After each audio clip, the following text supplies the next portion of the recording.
मेरा नाम नवनीत है और आज मैं आपको मेरे और मेरे वाइफ के साथ घटी एक बहुत ही डरावनी घटना को बताने जा रहा हूँ। मेरी शादी को लगभग 1 साल हो चुके हैं। मेरी वाइफ बहुत टाइम से वो अपने घर नहीं गई थी, इसीलिए 15 या 20 दिन पहले मैं उसे उसके घर छोड़ के आया था और आज मैं उसे वापस लेने के लिए जाने वाला था।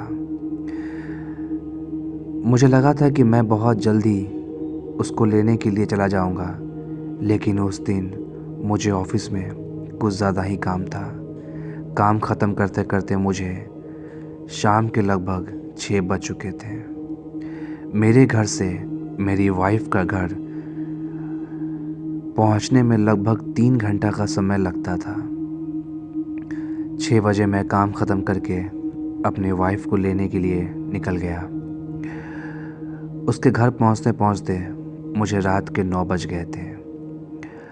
हम लोगों ने वहाँ थोड़ी बहुत बातें की, डिनर किया।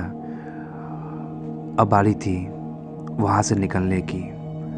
उस समय लगभग रात के 10 साढ़े 10 तक बज चुके थे। मेरी वाइफ के घर वाले लगातार मुझे मना कर रहे थे कि रात बहुत हो चुकी है, एक काम करो, तुम लोग कल सुबह निकल जाना। लेकिन सच बात तो ये थी कि अगले दिन मुझे ऑफिस में बहुत ही ज़रूरी काम था और ऑफिस के काम से मुझे बाहर भी निकलना था। तो मैंने उन लोगों से कहा कि नहीं, मुझे कल बहुत ज़रूरी काम है और हमें आज ही निकलना होगा। वो लोग लगातार ही मुझे मना कर रहे थे, लेकिन मैं लगातार उन लोगों को यही कह रहा था कि हमें आज निकलना ही होगा। आप लोग टेंशन मत लीजिए, हम लोग सेफली पहुंच जाएंगे, ऐसी कोई बात नहीं है। रात करीब 11 बजे मैं अपनी वाइफ के घर से अपनी वाइफ को लेके निकल गया। एक बात यहाँ मैं आप लोगों को और बता दूँ कि उस समय सर्दियों का मौसम था, दिसंबर का महीना था। सर्दी बहुत ही ज़्यादा थी और ख़ास करके उस रात तो सर्दी कुछ ज़्यादा ही थी। सर्दी के मौसम में वैसे भी सड़क बहुत जल्दी सुनसान हो जाते हैं और उस समय तो रात के करीब 11-12 बज रहे थे। जब हम लोग हाईवे पे पहुँचे तो हम लोगों को इक्का दुक्का गाड़ियाँ ही नज़र आ रही थी, बाकी पूरा सड़क बिल्कुल सुनसान था। और वैसे भी अभी जिस हाईवे पे हम लोग थे वो हाईवे पे ज़्यादा ट्रैफिक वैसे भी नहीं रहती है। अभी हम लोग लगभग 1 या 1.5 घंटे का सफ़र ही पूरा किए थे कि तभी मेरी गाड़ी अचानक से बंद हो गई। मुझे समझ में नहीं आया कि मेरी गाड़ी को क्या हो गया, क्योंकि मेरी गाड़ी बिल्कुल नई थी। जैसे ही मेरी गाड़ी बंद हुई, मैं अपनी गाड़ी को लगातार स्टार्ट करने की कोशिश कर रहा था, लेकिन मेरी गाड़ी स्टार्ट ही नहीं हो रही थी। मैं कार में बैठे बैठे ही कार को स्टार्ट करने की कोशिश कर रहा था, लेकिन मेरी कार स्टार्ट नहीं हो रही थी। मैं कार से बाहर निकलता, मैं कार को बाहर से भी चेक करता, लेकिन मुझे कुछ समझ में ही नहीं आ रहा था कि आखिर मेरी गाड़ी को अचानक से ये हो क्या गया जो ये स्टार्ट नहीं हो रही है। बहुत टाइम तक ट्राई करने के बाद भी जब मेरी गाड़ी स्टार्ट नहीं हुई, तब मैंने मेरी वाइफ से कहा कि यहाँ ऐसे बैठे बैठे कार तो स्टार्ट होगी नहीं और आसपास कोई गाड़ी भी नज़र नहीं आ रही है जिससे हेल्प मांग सकूं। मैंने उससे कहा कि क्या तुम गाड़ी में अकेले कुछ टाइम के लिए बैठ सकती हो, मैं देखता हूँ आसपास जाके कि कोई हेल्प मिलता है या नहीं। ये सुन के मेरी वाइफ बहुत घबरा गई। उसने मुझसे कहा कि मुझे अकेले गाड़ी में बहुत डर लगेगा। मैंने उसे कहा कि तुम डरो नहीं, मैं ज़्यादा दूर नहीं जाऊंगा, मैं बस कुछ दूर ही जाके देखता हूँ कि आसपास कोई हेल्प है या नहीं।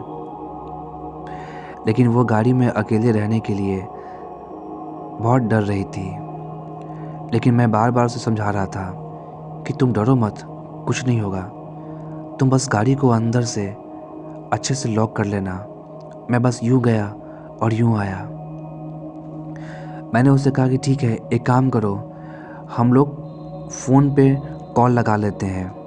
मैं तुमसे कॉल पे लगातार बातें करता रहूँगा तो तुम्हें डर भी नहीं लगेगा। ये बात सुन के उसे थोड़ी सी राहत मिली, तो मैंने उसे कॉल किया और मैं वहाँ से निकल गया, उसी से फ़ोन पे बातें करते हुए।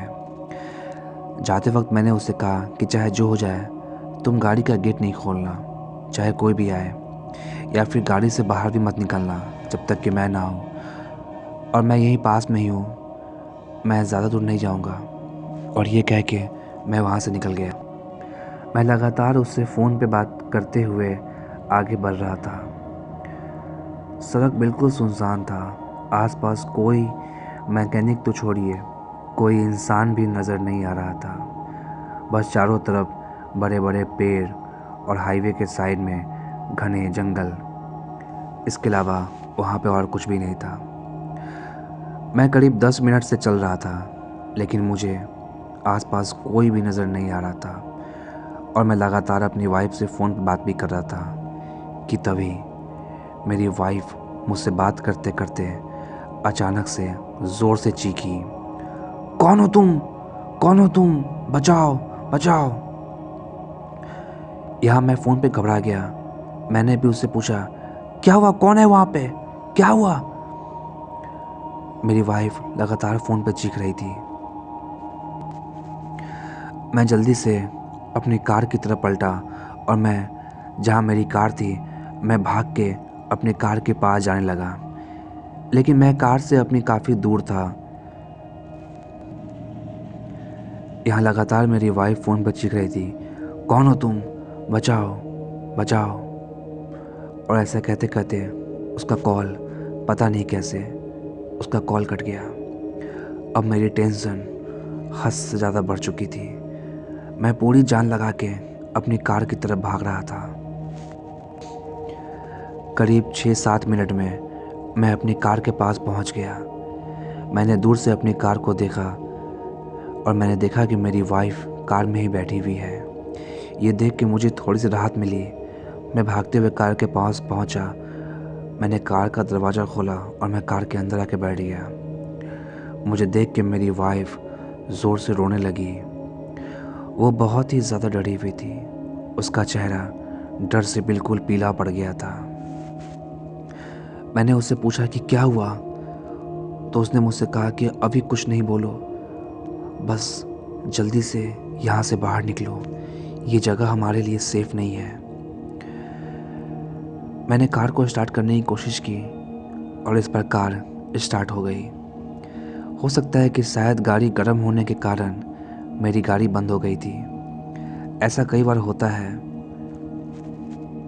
खैर, हमारी कार अब स्टार्ट हो गई थी, तो हम लोग तेज़ी में वहाँ से निकल गए। मेरी वाइफ अभी भी डर के मारे रो रही थी। मैंने उससे पूछा कि बताओ तो सही, आखिर हुआ क्या। तब उसने मुझे सारी बात बताई। उसने बताया कि जैसे ही मैं वहाँ से निकला, उसे सड़क के साइड में जो झाड़ियाँ थी, उस झाड़ी में उसे ऐसा लग रहा था कि झाड़ी में कोई है। मतलब कि वो झाड़ी बहुत ज़ोर ज़ोर से हिल रही थी। वो मुझसे बातें करते करते जब झाड़ी की तरफ ध्यान से देखी, तो उसे 2 आँखें पेड़ों के बीच में चमकती हुई नज़र आई। तो वो और गौर से वहाँ देखने लगी। तब उसे किसी के चमकते हुए दांत भी नज़र आए। वो अभी उस झाड़ी की तरफ बहुत गौर से देख ही रही थी कि तभी उस झाड़ी में से एक बूढ़ी औरत निकल के बाहर आई। वो बूढ़ी औरत बहुत ज़्यादा बूढ़ी थी, इतना कि वो बिल्कुल झुक के चल रही थी। उसके चेहरे पे एक बहुत भयानक हंसी थी और वो धीरे धीरे मेरी वाइफ की तरफ बढ़ रही थी। और कुछ सेकंड में ही वो बिल्कुल मेरी वाइफ की कार के खिड़की के पास थी। मेरी वाइफ बता रही थी कि उसकी भयानक हंसी देखकर किसी छोटे बच्चे का तो जान ही निकल जाए। उसी को देख के मेरी वाइफ ने ज़ोर से चीख के कहा था कि कौन हो तुम, कौन हो तुम। वो बूढ़ी औरत ज़ोर ज़ोर से कार के शीशे पे अपना हाथ मारने लगी और पागलों की तरह हंसने लगी। ये देख के मेरी वाइफ बहुत ज़्यादा डर गई थी और वही फ़ोन पे चीख रही थी कि बचाओ बचाओ। वो बोल रही थी कि वो औरत तो बहुत बूढ़ी थी, लेकिन फिर भी वो बहुत तेज़ी में चल रही थी। मतलब वो चारों तरफ कार के दौड़ रही थी। कभी इस खिड़की पे वो हाथ मारती, तो कभी पीछे वाले खिड़की पे हाथ मारती, तो कभी आगे आके, और कई बार तो वो कार के ऊपर चढ़ जा रही थी और कार के ऊपर चढ़ के ज़ोर ज़ोर से कार की छत पे अपना हाथ मार रही थी।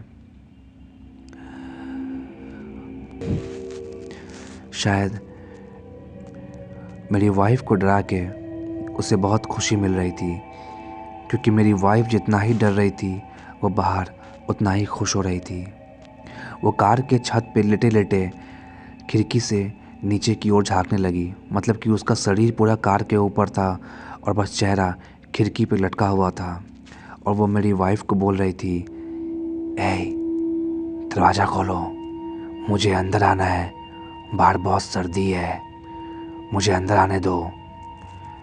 मेरी वाइफ बस बोल रही थी कि चली जाओ यहाँ से, भाग जाओ यहाँ से, तुम कौन हो।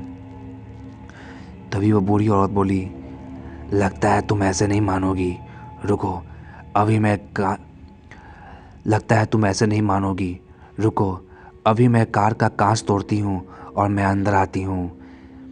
लेकिन अगर तुम गेट खोलोगी तो मैं तुम्हें कुछ नहीं करूँगी, लेकिन अगर मैं शीशा फोड़ के अंदर आऊँगी तो मैं तुम्हारी जान ले लूँगी। ये कह के वो कार की छत से नीचे कूद गई और वहीं सड़क के बगल में रखे एक बड़े से पत्थर को उठा के वो मेरी कार की ओर बढ़ने लगी। मेरी वाइफ को लग ही रहा था कि शायद अभी ये कार का शीशा फोड़ के और कार के अंदर घुस के वो उसकी जान ले लेगी। लेकिन उससे पहले ही मैं वहाँ पे आ गया और मुझे आता देख वो औरत वहाँ से फिर से झाड़ी की ओर भाग गई।